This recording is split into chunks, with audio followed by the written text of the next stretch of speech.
Ang ikalawang sulat ni Pedro. Unang kabanata.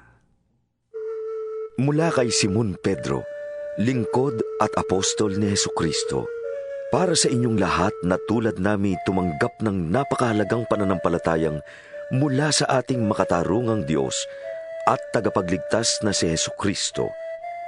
Sumagana nawa sa inyo ang pagpapala at kapayapaan ng Diyos sa pamamagitan ng inyong pagkakilala sa Kanya at sa ating Panginoong Hesus. Tinanggap natin sa pamamagitan ng kapangyarihan ng Diyos ang lahat ng bagay na magtuturo sa atin upang mamuhay ng tapat sa Kanya. Ito'y dahil sa ating pagkakilala kay Hesus na Siya ring tumawag sa atin upang bahaginan tayo ng Kanyang karangalan at kabutihan. Sa paraang ito ay binigyan niya tayo ng mga dakila at napakahalagang pangako upang makaiwas tayo sa nakakasirang pagnanasa sa sanlibutan ito at upang makabahagi tayo sa Kanyang kalikasan bilang Diyos. Dahil dito, sikapin ninyong idagdag sa inyong pananampalataya ang kabutihan, sa inyong kabutihan ang kaalaman, sa inyong kaalaman ang pagpipigil sa sarili, sa inyong pagpipigil sa sarili ang katatagan, sa inyong katatagan ang kabanalan, sa inyong kabanalan ang pagmamalasakit sa kapatid, at sa inyong pagmamalasakit ang pag-ibig. Ang mga katangiang yan ang kailangan ninyong taglayin at pagyamanin upang ang inyong pagkakilala sa Panginoong Hesukristo ay huwag mawala ng kabuluhan at kapakinabangan. Ang sino mang wala ng mga katangiang yan ay mistulang bulag at nakalimot na pinatawad na siya sa kanyang mga kasalanan. Kaya nga mga kapatid, lalo kayong maging masigasig upang mapatunayan ninyong kayo ay tinawag at pinili ng Diyos. Kung ganito ang gagawin ninyo, hindi kayo matitisod. Sa ganitong paraan, kayo'y maluwag na papapasukin sa walang hanggang kaharian ng ating Panginoon at tagapagligtas na si Hesukristo. Kahit na alam na ninyo ang katotohanan ng inyong tinanggap at matatag na kayo rito, lagi ko pa rin kayong paaalalahanan tungkol dito. Minabuti kong sariwain ito sa inyong isipan habang ako'y nabubuhay pa. Alam kong hindi na ako magtatagal sa buhay na ito, ayon sa ipinahayag sa akin ng ating Panginoong Hesukristo. Kaya't gagawin ko ang lahat upang maalala pa rin ninyong lagi ang mga bagay na ito, kahit ako'y nasa kabilang buhay na. Ang ipinahayag namin sa inyo tungkol sa kapangyarihan at muling pagparito ng ating Panginoong Hesukristo ay hindi mga alamat na katha lamang ng tao. Nasaksihan namin ang kanyang kadakilaan nang tanggapin niya mula sa Ama ang karangalan at kapurihan. Ito'y nangyari nang marinig namin ang tinig mula sa dakilang kaluwalhatian ng langit. Ito ang pinakamamahal kong anak. Siya ang lubos kong kinalulugdan. Narinig namin ito mula sa langit, sapagkat kami kasama niya sa banal na bundok. Kaya naman lalong tumibay ang aming paniniwala sa ipinahayag ng mga propeta.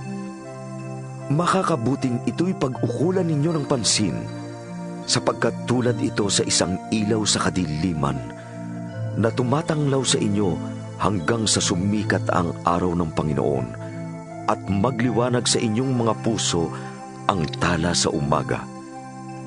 Higit sa lahat, unawain ninyong walang makakapagpaliwanag ng alinmang propesiya sa kasulatan sa sariling kakayahan, sapagkat ang pahayag ng mga propeta ay hindi nagbuhat sa kaisipan lamang ng tao. Ito'y galing sa Diyos at ipinahayag ng mga taong nasa ilalim ng kapangyarihan ng Espiritu Santo. Ikalawang kabanata. Noong una, may mga huwad na propetang lumitaw sa Israel. Gayon din naman, may darating sa gitna ninyo na mga huwad na guro. Lihim silang magtuturo ng mga maling aral na ang dulot ay kapahamakan. Pati ang Panginoong nagligtas sa kanila ay kanilang itatakwil. Kaya't di magtatagal at sila'y mapapahamak. At marami silang mahihikayat na sumunod sa kanilang kahalayan. At dahil dito, pati ang daan ng katotohanan ay mapaparatangan ng masama. Sa kanilang kasakiman, lilinlangin nila kayo sa pamamagitan ng kanilang mga matatamis na salita para lamang sila yumaman. Matagal nang nakahanda ang hatol sa kanila at ang pupuksa sa kanila ay hindi natutulog. Hindi pinatawad ng Diyos ang mga anghel na nagkasala. Sila'y itinapon sa impyerno kung saan sila'y iginapos sa kadiliman upang doon hintayin ang araw ng paghuhukom. Dahil sa kasalanan ng tao noong unang panahon, ginunaw ng Diyos ang daigdig sa pamamagitan ng baha. Wala siyang iniligtas maliban kay Noe na nangaral tungkol sa matuwid na pamumuhay at ang 7 niyang kasama. Sinumpa at tinupok ng Diyos ang mga lungsod ng Sodoma at Gomora upang maging babala sa masasama tungkol sa kanilang kasasapitan. Ngunit iniligtas ng Diyos si Lot, isang taong matuwid, na lubhang namighati dahil sa mga kahalayang ginagawa ng masasama noong panahon niya. Naghihirap ang kalooban ng matuwid na taong ito sa kasamaang nasasaksihan niya araw-araw habang siya'y nakatira doon. Alam ng Panginoon kung paano ililigtas mula sa mga pagsubok ang mga tapat sa Kanya at kung paanong parurusahan ang masasama hanggang sa araw na sila'y hatulan. Lalo na ang sumusunod sa mahalay na nasa ng katawan at humahamak sa kapangyarihan ng Diyos. Pangahas at mapagmataas ang mga huwad na gurong binabanggit ko. Wala silang pakundangan sa mga tagalangit at sa halip ay nilalapastangan pa nila ang mga ito.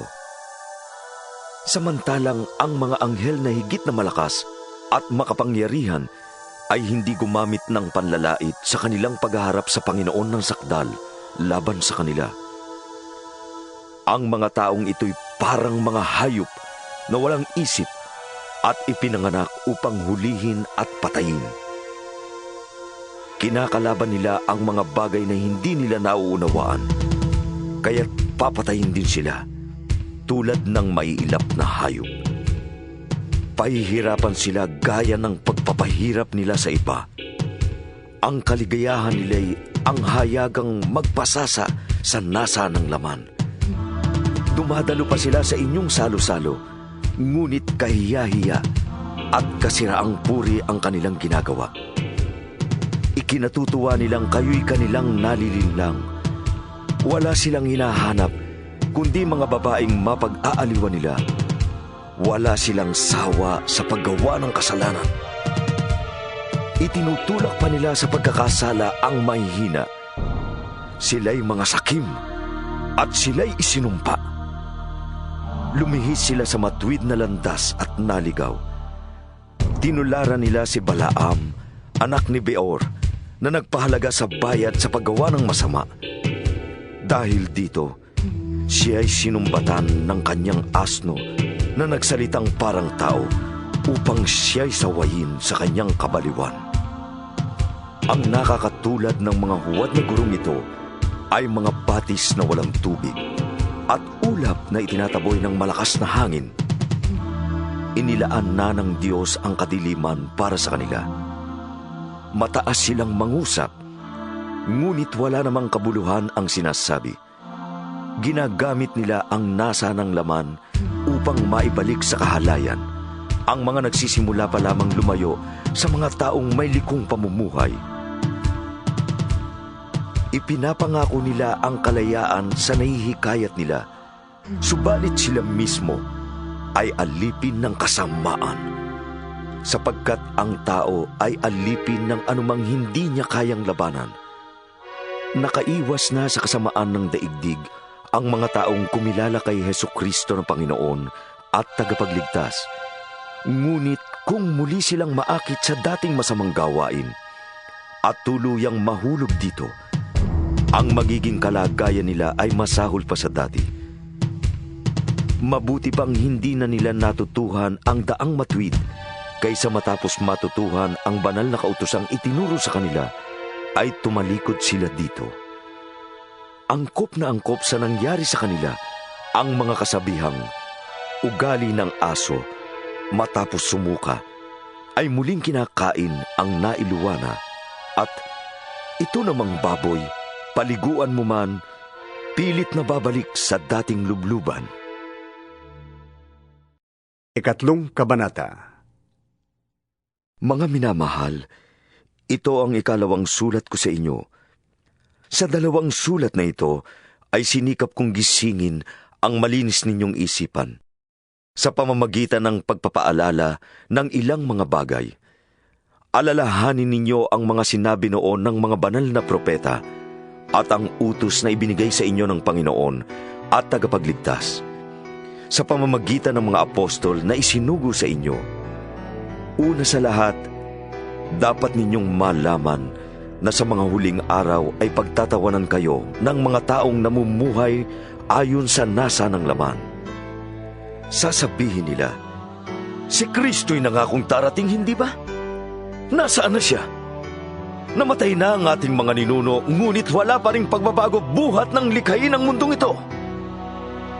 Walang halaga sa kanila ang katotohanang ang langit at lupa ay nilikha ng Diyos sa pamamagitan ng kanyang salita. Nilikha ang lupa buhat sa tubig at sa pamamagitan ng tubig. Sa pamamagitan din ng tubig, ginunaw ang daigdig ng panahong iyon. Sa pamamagitan din ng salitang iyon ay nananatili ang mga langit at ang lupa upang tupukin sa apoy pagdating ng araw ng paghuhukom at pagpaparusa sa masasama.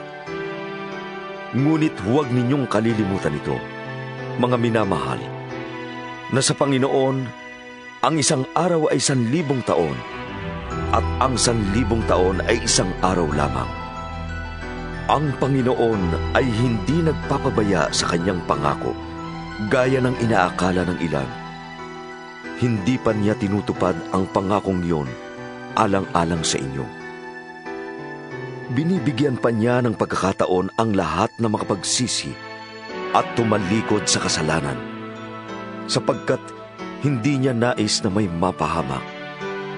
Ngunit ang araw ng Panginoon ay darating na tulad ng isang magnanakaw. Sa araw na iyon, ang kalangitan ay biglang mawawala, kasabay ng isang malakas na ugong.